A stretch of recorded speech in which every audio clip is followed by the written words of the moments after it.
Jake Englehart was a wizard of refining. He spearheaded the formation of Imperial Oil and was one of Petrolia's best-loved citizens. Born in Cleveland in 1847, Jake moved to London, Ontario, and at the age of 11, began to work as a clerk in the oil firm of Sonneborn, Dreyfus and Company. 6 years later, he was a partner.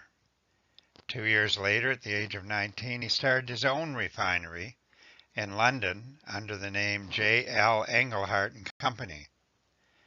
By now, he was living in the city's finest hotel, the Tecumseh, and often headed out to the oil fields in search of more petroleum, looking like a city slicker in his blue serge suit, sporting a neatly trimmed Van Dyke beard and mustache, highly shined shoes, high starch collar, and always a fresh flower in his lapel.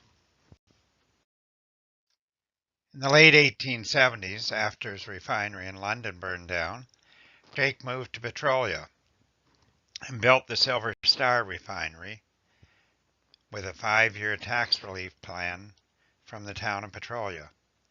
The Advertiser, a Petrolia newspaper, applauded the tax relief deal as a plan which would bring a gigantic gain to this city and neighborhood in more ways than our public can at present possibly imagine. As an employer, Englehart was ahead of his time.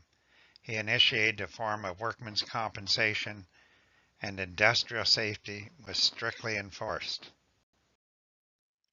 In 1880, Englehart led in the formation of the Imperial Oil Company Limited, and 2 years later, he joined with John Henry Fairbank to create the Crown Savings and Loan.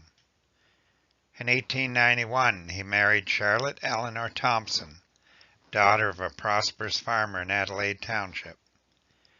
Jake must have really worshipped Charlotte. For her, he converted from Judaism to the Anglican faith and became a pillar of Christ Church. For a wedding present for his new wife, he built a mansion on the south side of Petrolia, which he named Glenview, a red brick mansion with a large circular turret that soon included a golf course, which is still in operation. In 1905, at the request of the Ontario Premier, Sir James Whitney, Jake took over the operation of the Temiskaming and Northern Railway, along which the town which bears his name, Englehart, was built. Charlotte became heavily involved in the affairs of Petrolia, among other things taking over the presidency of the Relief Fund. Her will stipulated that following her death and her husband's death, their home should be turned over to the town for a hospital. After Charlotte's death in 1909, Jake spent most of his time up north and rarely came back to Petrolia. But this year he has died. Following his death, the house and golf course were turned over to the town. The house now forms a part of the main entrance into Charlotte Eleanor Englehart Hospital.